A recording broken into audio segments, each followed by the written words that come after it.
అందరికీ నమస్కారం అండి. మనకి 2024వ సంవత్సరంలో ఆగస్టు 16వ తేదీ వరలక్ష్మి వ్రతం పండుగ అయితే వచ్చిందండి. ఈ రోజున పూజకు మనం ఒక గంట ముందు కానీ, కొద్దిగా సమయం ముందు కానీ, కొద్దిగా ప్రిపరేషన్స్ అనేటివి అంటే పూజకు సంబంధించినవేనండి. అంటే అమ్మవారికి తోరం ఎలా కట్టుకోవడము, అమ్మవారికి వాయనం, కలశం పెట్టుకునే వాళ్ళు కలశం, ఫోటోకి పసుపు కుంకుమలు పెట్టుకోవడము, నైవేద్యాలు చేసుకోవడము, వీటన్నిటిని మనము ముందుగా ఒక పూజకు ఒక హాఫ్ అన్ అవర్ ముందు, 1 అవర్ ముందు కనుక ప్రిపరేషన్ చేసుకున్నట్లయితే పూజ అనేది చాలా ప్రశాంతంగా చేసుకుంటామండి. నేను ఎలా చేసుకున్నాను, ఎటువంటి ప్రిపరేషన్ అనేది చేసుకున్నాను, వీటన్నిటినీ కూడా నేను ఈ వీడియోలో అయితే తెలియజేస్తున్నానండి. వీడియోని మాత్రం స్కిప్ చేయకండి.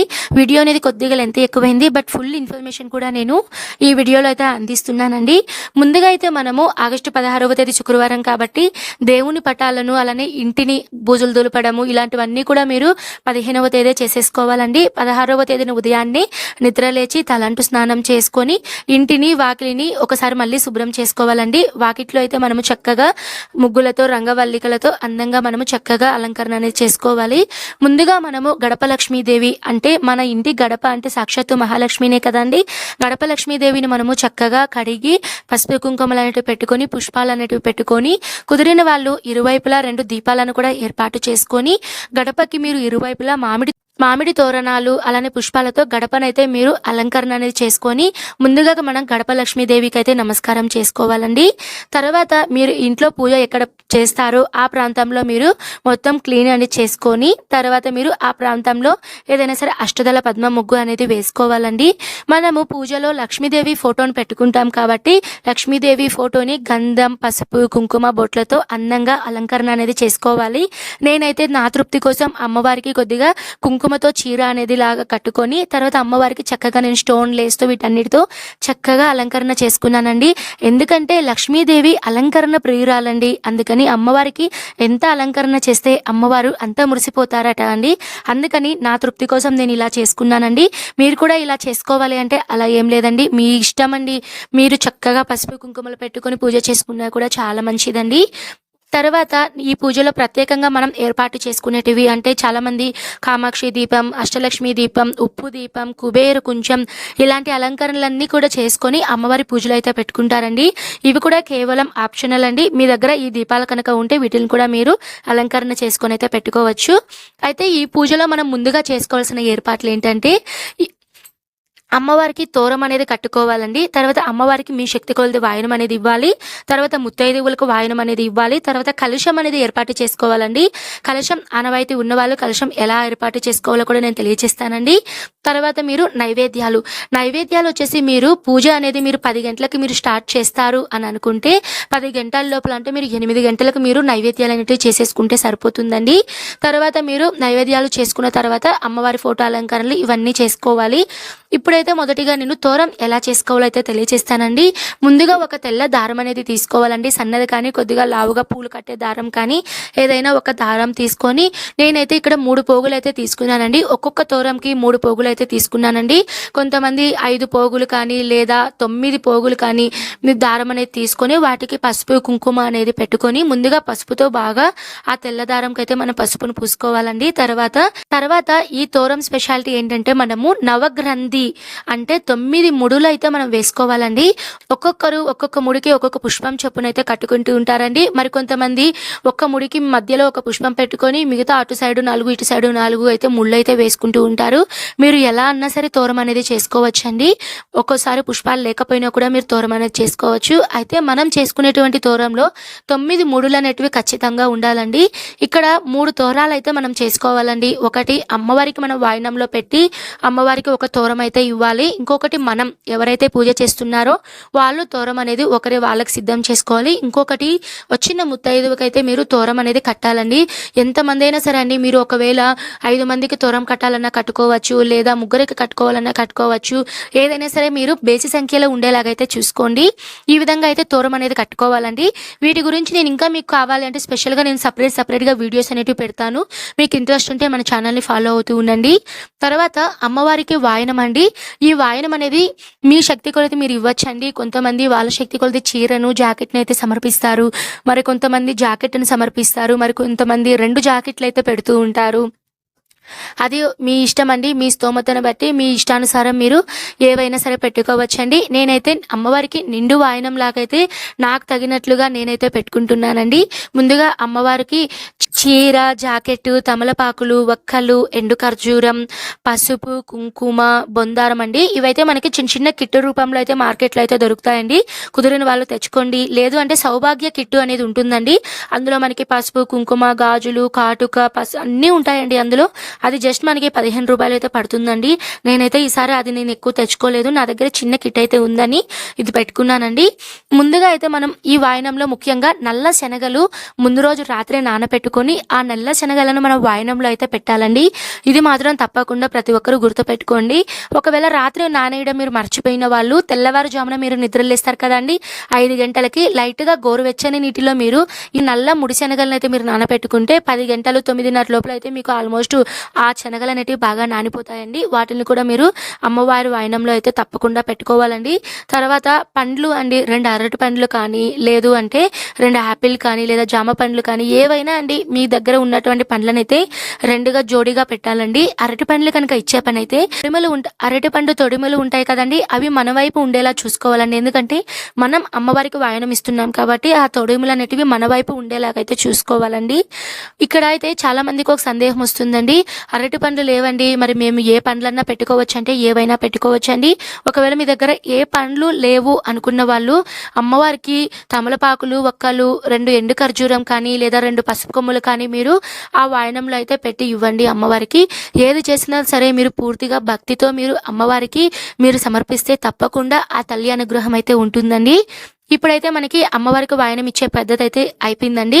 తర్వాత ముత్తైదువులకు వాయనం అనేది కూడా మనం ఎలా ఇవ్వాలి, వాటిని కూడా మనం పూజలో పెట్టుకోవాలండి. వాటిని కూడా మనం ప్రిపరేషన్ అనేది చేసుకోవాలి. అయితే మనం ముత్తైదువులకి అయితే ముందుగా అయితే ఒక ప్లేట్ పెట్టుకొని, చాలామంది రిటర్న్ గిఫ్ట్లు అయితే ఇస్తూ ఉంటారండి.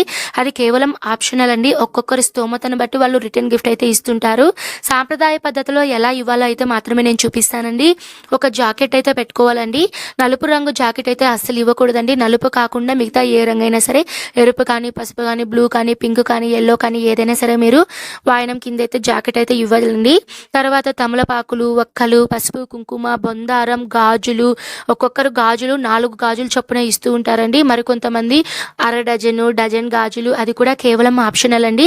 నేనైతే ఇక్కడ 1/2 డజన్ గాజులు అంటే 6 గాజులు అయితే నేను పెట్టి వాయనంలో అయితే ఇస్తున్నాను. తర్వాత అరటి పండ్లు, నల్ల శనగలు, మనం ఇక్కడ 3 తోరాలు అనేటివి సిద్ధం చేసుకున్నాం కదండి. అమ్మవారి వాయనంలో ఒక తోరం పెట్టుకోవాలి, ముత్తైదువుల వాయనంలో ఒక తోరం అనేది పెట్టుకోవాలండి. నల్ల శనగలు, అలానే ₹1 కాయిన్ అనేది అమ్మవారి వాయనంలో పెట్టుకోవాలి. అలానే ముత్తైదువులకి ఇచ్చే వాయనంలో కూడా ₹1 కాయిన్ అనేది తప్పకుండా పెట్టుకోవాలండి. ఈ విధంగా అయితే వాయనం అనేది ఇవ్వాలండి. తర్వాత లక్ష్మీ వ్రతం రోజు చాలా మంచి రోజు అంటారు కదండి. అమ్మవారికి ఇష్టమైనటువంటి మంగళకరమైన వస్తువులను కూడా ఇంటికి తెచ్చుకుంటారండి. నేను సాంగ్యం కోసం కొన్ని వస్తువులను అయితే నేను తెచ్చుకున్నానండి. వీటిని కూడా నేను ఒక ప్లేట్లో పెట్టుకొని, ముందుగా అయితే అమ్మవారి నా దగ్గర అష్టలక్ష్మి రూప్ అయితే ఉందండి, అంటే ఒక కాయిన్ టైప్లో ఉందండి. అలానే గురువింద గింజలు, ఈ గురువింద గింజల్లో కూడా మనకి 3 టైప్స్ అయితే ఉంటాయండి. గోధుమ రంగులో, బ్లాక్ కలర్లో, ఎరుపు రంగులో అయితే మనకి గురువింద గింజలు ఉంటాయి. అలానే శంకు చక్రం, జాజికాయ, చిట్టి గాజులు, తామర గింజలు, లక్ష్మీ గవ్వలు, గోమతి చక్రాలు, పసుపు కొమ్ములు, జువ్వాదు పొడి, పచ్చకర్పూరం, ఇవన్నీ కూడా మనకి మంగళకరమైన వస్తువుల కిందకే వస్తాయండి. వీటన్నిటిని కూడా మీరు ఎక్కువ తెచ్చుకోవాలి, పెట్టుకోవాలి అలా అయితే ఏం పెట్టుకోవద్దండి. కుదిరిన వాళ్ళు ఒక్కొక్కటి పెట్టుకోండి, లేదు అంటే 3 అయినా సరే మీరు పెట్టుకోండి. అది మీ యొక్క శక్తిని బట్టి, మీ ఇష్టానుసారాన్ని బట్టి అయితే ఆధారపడి ఉంటుందండి. తర్వాత మనము పూజలో ముఖ్యంగా ఏర్పాటు చేసుకోవాల్సింది కలశం అండి. కలశం పెట్టుకునే వాళ్ళైతే మీరు ఈ వీడియోని అయితే కంటిన్యూగా చూడండి, స్కిప్ చేయకుండా. కలశం పెట్టుకునే ఆనవాయితీ లేని వాళ్ళు మీరు ఈ కలశం పెట్టుకునే విధానాన్ని స్కిప్ చేసి తర్వాత మీరు చేయవలసిన ప్రిపరేషన్ అయితే మీరు చూడండి. ముందుగా అయితే కలశం ఏర్పాటు చేసుకోవడానికి ముందుగా ఒక రాగి చెంబు కానీ, ఇత్తడి చెంబు కానీ, వెండి చెంబు కానీ తీసుకోవాలండి. ఇక్కడ మనం అమ్మవారి కలశం పెట్టేటప్పుడు స్టీల్ చెంబులను అయితే వాడకూడదండి. కలశంకి అయితే చక్కగా మీరు పసుపు, కుంకుమలు, గంధం, అది మీ అలంకరణ బట్టి ఉంటుందండి. కొంతమంది గ్రాండ్గా అలంకరణ చేస్తూ ఉంటారు, మరి కొంతమంది సింపుల్గా చేస్తూ ఉంటారు. నేను కూడా ఇక్కడ సింపుల్గా అమ్మవారికి ఈ కలశం చెంబు మీద కొద్దిగా స్వస్తిక్ గుర్తు వేసి అమ్మవారికి గంధము పసుపు బొట్లు అయితే పెట్టుకున్నానండి. తర్వాత మీరు ఈ చెమ్ముని ఇలా సిద్ధం చేసుకున్న తర్వాత మనము చెమ్ముకి కంకణం అనేది కట్టుకోవాలండి. కంకణం అనేది తప్పనిసరి కట్టుకోవాలండి. కంకణం అనేది కొంతమంది పసుపు కొమ్ముతో కడతారండి, మరి కొంతమంది తమలపాకుతో కూడా కడుతూ ఉంటారు. నేనైతే ఇక్కడ తెల్లదారం తీసుకొని 3 పోగులు అయితే తీసుకున్నానండి. ఒక్కొక్కసారి 9 పోగులు కూడా తీసుకోవచ్చు, 16 పోగులు కూడా తీసుకోవచ్చు అండి. అది ఎవరెవరి ఇష్టం అండి. నేనైతే ఇక్కడ 3 పోగులతోనే ప్రతిసారి తీసుకుంటానండి. కలశంలో మనం అమ్మవారిని ఆవాహిస్తాం కాబట్టి మనం కలశం పెట్టేటప్పుడు ఎటువంటి చెడ్డ ఆలోచనలు పెట్టుకోకుండా పూర్తిగా మనం భక్తితో అమ్మవారి మీద మనము భారం వేసేసి, తల్లి నేను చేసేటువంటి పూజలో ఎటువంటి విఘ్నాలు కలగకుండా చూడమ్మా అని మీరు ప్రశాంతంగా ఈ కలశాన్ని అయితే ఏర్పాటు చేసుకోవాలండి. ఇలా 3 పోగుల దారం తీసుకొని దాన్ని బాగా పసుపు అంతా బాగా రుద్దుకొని కొద్దిగా కుంకుమ అనేది పెట్టుకొని తర్వాత ఒక తమలపాకు, మంచి తమలపాకు తీసుకోండి. దాంట్లో ఎక్కడ చిల్లులు కానీ మంచి తమలపాకు తీసుకొని దాన్ని లైట్గా వీడియోలో చూపిస్తున్న విధంగా ఫోల్డింగ్ అనేది చేసుకొని మనం 3 ముళ్ళు అయితే వేసుకోవాలండి. తర్వాత ఈ కంకణంని మనము ఈ రాగి చెమ్ము, నేనైతే ఇక్కడ రాగి చెమ్ము తీసుకున్నాం కాబట్టి రాగి చెమ్ముకైతే 3 ముళ్ళు అయితే వేసుకొని కట్టుకోవాలండి. తర్వాత మనము శుద్ధమైనటువంటి జలం అయితే తీసుకోవాలండి. అంటే ఇందులో మనము గంగా జలం అని మనకి పూజా మార్కెట్లో అయితే దొరుకుతూ ఉంటాయండి, పూజా స్టోర్స్లో. మీరు ఆ గంగా జలంని కూడా ఈ నీళ్ళల్లో అయితే వేసుకోవాలండి. మనము అన్ని మంగళకరమైన వస్తువులండి, అంటే పసుపు కొమ్ములు, పసుపు, కుంకుమ, అలానే అక్షింతలు, జువ్వాది పొడి, లక్ష్మీ గవ్వలు, గోమతి చక్రాలు, చిట్టి గాజులు, ఇలా అన్ని మంగళకరమైన వస్తువులన్నీ కూడా మీరు ఈ కలశంలో అయితే వేసుకోవాలండి. తర్వాత మీరు కలశం మీద అంతా వేసుకున్న తర్వాత కలశం మీద తప్పకుండా మనము టెంకాయ అనేది పెట్టుకుంటామండి. ఒక మంచి టెంకాయ, అంటే మీరు ముందుగా తెచ్చుకునేటప్పుడు మంచిగా చూసుకొని ముందు రోజే పూజా సామాగ్రి అనేది తెచ్చుకోవాలండి. పూజా సామాగ్రి ఏం తెచ్చుకోవాలన్న వీడియో కూడా మీకు నేను తర్వాత వీడియోలో అయితే అందిస్తానండి. ఆల్రెడీ మన ఛానల్లో చాలా వీడియోస్ ఉన్నాయండి, మీకు కనుక ఉపయోగపడితే తప్పకుండా చూడండి.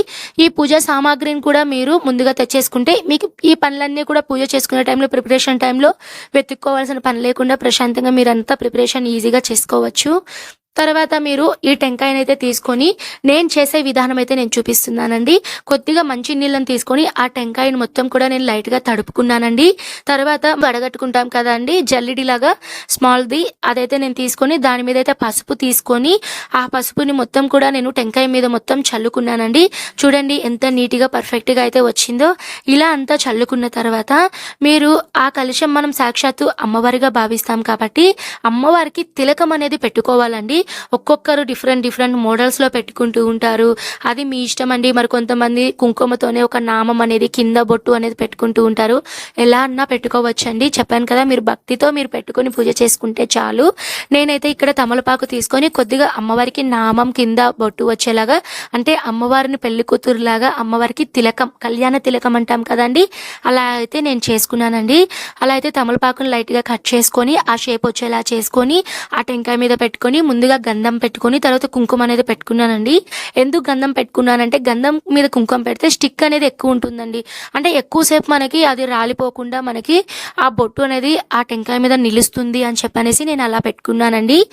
ఈ విధంగా నేను అమ్మవారికి కుంకుమ అంతా పెట్టుకున్న తర్వాత నేను ఈ విధంగా అయితే సిద్ధం చేసుకున్నానండి. తర్వాత అమ్మవారి పూజలో మనం పీఠం అనేది ఏర్పాటు చేసుకొని అక్కడ మనము కొంతమంది, నేనైతే ఇక్కడ జేగోరుతో అయితే అమ్మవారికి ముందు అష్టదళ పద్మ ముగ్గు వేసుకొని పీఠం అనేది ఏర్పాటు చేసుకొని పీఠం మీద ఒక వస్త్రాన్ని అయితే పరుచుకున్నానండి, కొత్తది కానీ లేదా నేను రెగ్యులర్గా పూజలో వాడుకునేటివి అయితే నేను సపరేట్గా పూజకు పెట్టేసుకుంటానండి. వాటిని వాష్ చేసుకుంటూ వాటినే పీఠం మీద అయితే నేను ప్రతిసారి వేస్తూ ఉంటానండి.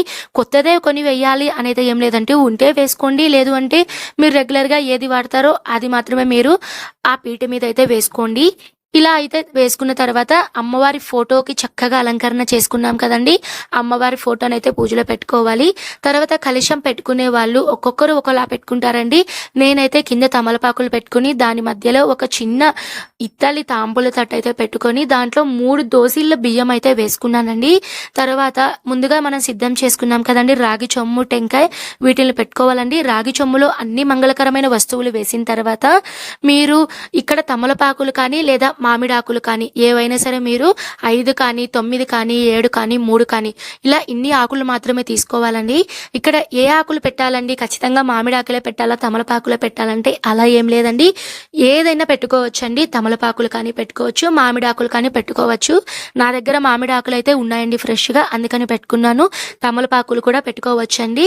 ఇలా 5 పెట్టుకున్న తర్వాత దాని మధ్యలో టెంకాయనైతే పెట్టుకొని బ్లౌజ్ అనేది మనం ఫోల్డింగ్ చేసుకోవాలండి. ఈ బ్లౌజెస్ ఫోల్డింగ్ అనేది ఎలా చేసుకోవాలో కూడా నేను మన ఛానల్లో చాలా వీడియోస్ అయితే ఉన్నాయండి. వాటిని అయితే మీరు ఒకసారి ఫోల్డింగ్ అనేది, నేను టెంకాయ అనేది చిన్న చెమ్ము పెట్టుకున్నాను కాబట్టి బ్లౌజ్ ఫోల్డింగ్ చిన్నగా చేసుకున్నానండి. కొంతమంది పెద్ద చెమ్ము అంటే పెద్ద సైజులో పెట్టుకున్న వాళ్ళు దానికి తగ్గట్లుగా మీరు పెద్ద బ్లౌజ్ ఫోల్డింగ్ అనేది చేసుకోండి. ఇలా అయితే నేను చిన్న బ్లౌజ్ ఫోల్డింగ్ అనేది చేసుకొని అమ్మవారికి ఒక డజన్ గాజులు అనేటివి ఆ బ్లౌజ్ మీద అయితే పెట్టుకొని అమ్మవారికి పసుపు కుంకుమ అనేది కూడా మళ్ళీ ఒక బొట్టు అనేది పెట్టుకున్నానండి. తర్వాత నా దగ్గర పూలమాలతో అయితే నేను అమ్మవారికి అలంకరణ అనేది చేసుకున్నానండి. ఇలా అయితే నేను పెట్టుకున్నానండి. అలానే తర్వాత నైవేద్యాలు ఏం చేసుకోవాలండి అంటే, నైవేద్యాలు అనేవి చెప్పాను కదండి, పూజకు ఒక గంట ముందు కనుక మీరు పెట్టేసుకుంటే అంటే మీ శక్తి కొలదండి. కొంతమంది 3 రకాలు చేసుకుంటారు, మరి కొంతమంది ఒక్క రకం కానీ, మరి కొంతమంది 9 రకాలు 12 రకాలు అలా వాళ్ళ శక్తి కొలది పెడుతూ ఉంటారండి. నేనైతే ఇక్కడ 3 రకాలైతే చేసుకున్నానండి. గుగ్గుళ్ళు అంటే నల్ల శనగలతో గుగ్గుళ్ళు చేసుకున్నాను. అమ్మవారికి చిత్రాన్నం అంటే చింతపండు పులిహోర చేసుకున్నాను. అలానే దద్దోజనం అంటే పెరుగన్నం చేసుకున్నానండి. ఈ విధంగా అయితే నైవేద్యాలు అన్నిటినీ చేసుకోవాలండి. తర్వాత ఈ రోజున పూజలో నేనైతే ప్రత్యేకంగా అమ్మవారికి అష్టదళ పద్మం ముగ్గు స్టాండ్ అనేది పెట్టుకొని అమ్మవారికి దీపాలతో నేను అమ్మవారికి అయితే ముచ్చటగా అలంకరణ అనేది చేసుకున్నానండి. నేనైతే ఈ అష్టదళ పద్మం స్టాండ్, అలానే అమ్మవారి విగ్రహము, అలానే ఈ 8 దీపాలు అనేటివి నేను మితు ఎంటర్టైన్మెంట్ అనే ఒక ఇన్స్టా పేజ్ నుంచి అయితే తెప్పించుకున్నానండి. చాలా క్వాలిటీ అనేది చాలా బాగుందండి. నేనైతే ఇవి తెప్పించుకుని జస్ట్ నా తృప్తి కోసం నేను పెట్టుకున్నానండి. ఖచ్చితంగా ఇలానే పెట్టుకోవాలి అంటే అలా ఏం లేదండి. ఒకవేళ మీకు కూడా ఎవరికైనా సరే మీకు ఈ ఐటమ్స్ కనుక నచ్చితే, అలానే బ్రాస్ ఐటమ్స్ కానీ ఇంకేవైనా సరే మీకు కావాలి అని అనుకుంటే నేను వాళ్ళ డీటెయిల్స్ అన్నీ కూడా డిస్క్రిప్షన్లో ఇస్తాను. తప్పకుండా చూడండి, వాళ్ళకి వాట్సాప్ మెసేజ్ చేయండి, మన ఛానల్ పేరు చెప్పండి, వాళ్ళు మీకు మనీ అనేది కొద్దిగా డిస్కౌంట్లు అయితే ఇస్తారండి. ఈ ఏర్పాట్లు అనేవి మనం చేసుకున్నట్లయితే మనము పూజ అనేది ప్రశాంతంగా చేసుకుంటామండి. తర్వాత వీడియోలో పూజ ఎలా చేసుకోవాలో నేను తెలియజేస్తానండి. ఓకే అండి, ఈ వీడియో మీకు ఉపయోగపడింది, నచ్చింది అని అనుకుంటున్నాను. తప్పకుండా ఉపయోగపడితే లైక్ అనేది చేయండి. నేను మరో మంచి వీడియోతో మీ ముందుంటాను. సర్వే జన సుఖినో భవంతు. స్వస్తి.